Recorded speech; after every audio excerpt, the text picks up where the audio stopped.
Ambush investing. It's interesting that most professional investors, like for example mutual funds managers, can't beat the market.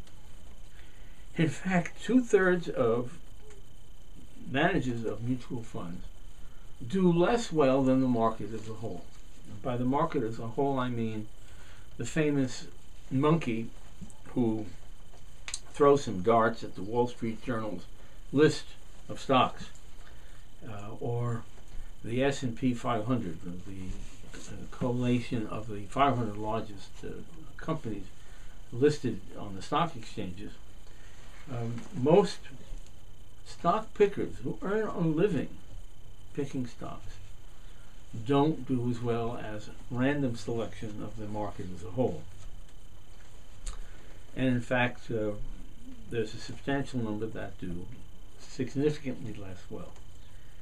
And to me, it's amazing because that's what these people do for a living.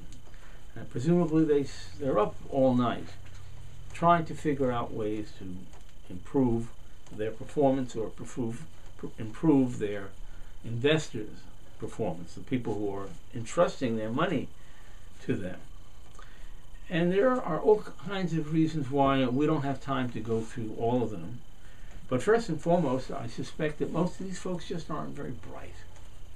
If they were really bright, they would be doctors or teachers or homemakers or musicians or tantric guides. They would be doing something useful. But because they're not bright or talented, they sort of gravitate by default toward the financial markets because the standards of hiring, I think, are either very amorphous or, I suspect, quite low. So you have somebody with an IQ of maybe 105, 110 managing your money, chances are she's not going to do very well. The other reason is that people have the delusion that there is a pattern to the movement of the market. That if you can just figure out that pattern, then you will know what the market will do, and particularly which stocks will do well and which stocks won't. And there are bookshelves of books which presumably, these are books written by technicians, they're called, establish techniques by which you can predict what the market will do. And if you can read the future, you should do very well. And some of these systems work until they don't. I think we're up against a bell-shaped curve where, again, certain monkeys will hit a wonderful portfolio, but then other monkeys won't. Or even the monkey who's got it right 2 or 3 years in a row eventually is going to revert to the mean and just get average results. So none of these systems work because they're predicated on a false belief that the market is predictable.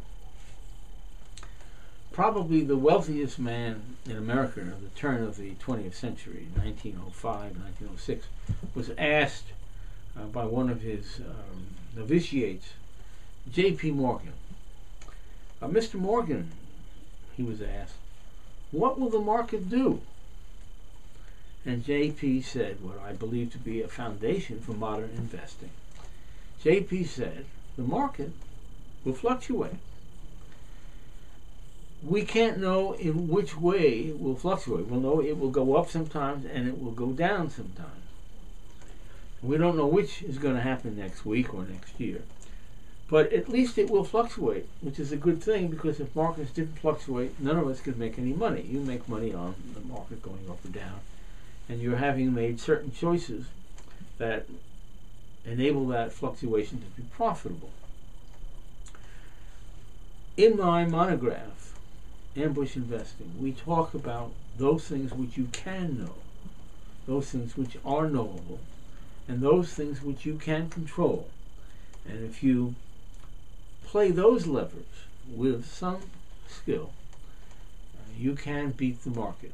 Not every day, maybe not every week, but over the long haul, using the techniques of what I call ambush investing, you can beat the market.